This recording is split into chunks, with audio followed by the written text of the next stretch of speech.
Oiê! O assunto de hoje vai ser uma verdadeira luta. E que luta é essa? A luta daquele bebê que tá querendo dormir, mas luta para não dormir. E aí, o que eu ouço todos os dias? Fátima, eu acho que meu filho não gosta de dormir. Fátima, o meu filho prefere ficar acordado. É óbvio, gurias, qual é a criança que ah, vai querer escolher dormir do que ficar acordado e curtir ali as pessoas que estão junto ou fica brincando? É sobre isso que a gente vai falar hoje. Mas antes, não se esqueça de se inscrever no canal, porque todos os dias ao meio-dia eu trago um assunto aqui que vai contribuir para que esse momento de luta na hora de dormir não exista. Eu sou a Fátima Novelo, sou consultora de sono infantil e vou te ajudar agora a desvendar o que é que acontece, o porquê que acontecem essas lutas. Então, a primeira coisa é você entender o que? Existe a pressão homeostática do sono, popularmente conhecido como janela de sono. Para quem não sabe, a janela de sono é o tempo que a criança aguenta ficar acordada, do momento em que ela acordou até o momento que ela vai sentir sono de novo. E aqui a gente começa um grande erro, porque muitas mães elas ou deixam passar essa pressão do sono ou elas não deixam essa pressão do sono se encher. Vamos comparar como se fosse um balão, tá, gurias? Tem um balão. Esse balão, se ele ficar murcho, significa o quê? É como se a comparação é que a criança ainda não tem pressão de sono suficiente. Se ele estourar, é porque já passou do tempo. Então, existem muitas tabelas que a gente encontra, né? Eu mesma já trabalho com a tabela de sono, só que a tabela de sono, ela serve como uma referência, gurias. Não é uma coisa exata que todo bebê da mesma idade vai aguentar o mesmo tempo. Existe uma diferença, por isso que a gente tem que levar cada bebê com sua particularidade, né? Uma coisa que influencia muito é o temperamento também, isso a gente tem que levar em consideração. Então, a primeira coisa que tu precisa fazer é entender quanto tempo teu bebê aguenta ficar acordado. Por exemplo, nos 3 primeiros meses de vida, tem criança que só aguenta 1 hora e meia acordada. Tem criança que já aguenta 3 horas de sono acordada. Então, até o terceiro mês de vida, o desafio é um pouquinho maior.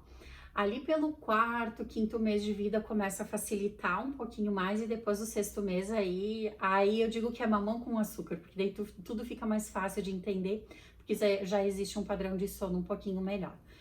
Então, o primeiro desafio é entender quanto tempo teu bebê aguenta ficar acordado. Existem mães que são mais metódicas, né? Que gostam de ter um controle um pouquinho maior. E aí a gente tem que cuidar porque a gente não tem um controle sobre o corpo do bebê. Agora, o que tu pode fazer para ajudar se esse for o teu perfil, mãe? Pegar a janela de sono e ir fazendo testes. Então, compara aquele tempo que está oferecido ali, né? Que está oferecido como uma média e compara com o comportamento, com os sinais de sono que o teu bebê apresenta. Porque assim, tem bebê que no primeiro sinal de sono, ele já precisa ser levado para dormir. Tem bebê que não, que precisa esperar um pouquinho mais. A gente também tem um outro motivo aqui. Então anota aí, tá? O primeiro motivo é qual?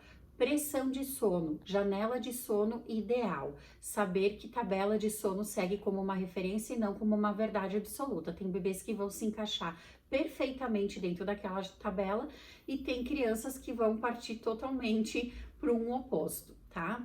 O segundo ponto é o quê? É vocês entenderem, gurias, que o que acontece? Tem aquela criança que tem o temperamento mais agitado, que é mais ativa.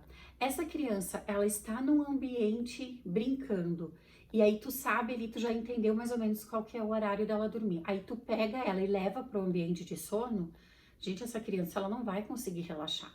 Porque a criança se sentir relaxada é uma das premissas para ela conseguir dormir. Então, muitas vezes ela tá com sono, tá no horário certo para a criança dormir, só que o que acontece? Ela saiu de um ambiente super estimulante para o ambiente de sono, foi feita uma troca muito rápida. Então, para crianças que são mais intensas, né, que têm mais energia, o ideal é ir fazendo uma transição de uma atividade estimulante para uma atividade calma. Um outro fator aqui que a gente precisa levar em consideração também é a questão da luminosidade. Tem bebê que dorme, né, num ambiente mais claro e vai conseguir dormir com facilidade. Tem bebê que o ambiente pode estar aquela penumbra, pode estar um ambiente um pouquinho mais aconchegante, e mesmo assim não consegue dormir. Por quê? Porque uma simples claridade que tá entrando por debaixo da porta ou pela, né, no meio ali entre a cortina, principalmente em estados aqui no Brasil ou países que não tem aquela parte de fora da janela que usam somente uma cortina, entra mais claridade. Isso já é o suficiente para a criança acordar. Porque principalmente a criança que é mais sensível à claridade ou a criança que é mais intensa. Se ela vê claridade, ela entende o que é. Tá na hora de eu brincar, mãe, não tá na hora de vir pro quarto. Então, esses são alguns dos motivos que a criança luta para dormir. Mas, em contrapartida, aquela criança que já está dormindo super bem e pontualmente reluta para dormir, a gente tem que olhar para dois fatores que são os mais comuns de acontecer, de ter essa luta, essa briga para dormir, que é qual? O primeiro é que, lembra que lá no início do vídeo eu comentei com vocês que o sono da criança vai mudando? Então, talvez essa janela de sono, será que ela não aumentou? Será que tu não tá precisando deixar um pouquinho mais de tempo acordado, né? Talvez uns 20, 30 minutinhos a mais acordado, faz esse teste. Um outro fator aqui também, que é o quê? Entrou num salto de desenvolvimento, o neurológico, o estímulo da criança tá ali a mil. Às vezes é um desenvolvimento motor, então a criança tá querendo praticar aquilo que ela tá aprendendo, ela não tem o domínio ainda e acaba fazendo com que mesmo com sono ela não consiga dormir. Então, comecem a observar, né? Pressão de sono, ambiente, temperamento da criança são fundamentais para que a gente possa fazer uma adequação de cada um deles para que não tenha essa briga para dormir. Porque se tá tendo briga para dormir todos os dias, né? Seja em todos esses momentos que eu falei, soneca, início do sono noturno e despertares, ou só em algum dos momentos, é sinal de que precisa de um ajuste. Uma vez ou que outra, tá tudo normal, né? Afinal de contas, é um bebê, é um ser humano, não é um robô. Mas se isso tá acontecendo todos os dias, é sinal de que tu precisa ajustar alguma coisa. Agora, comenta pra mim aqui embaixo. Isso tá acontecendo na tua casa, essa briga aí, conseguiu identificar qual é o motivo que pode estar ocasionando essa luta na hora de dormir? Te espero amanhã ao meio-dia. Um beijão, fiquem com Deus.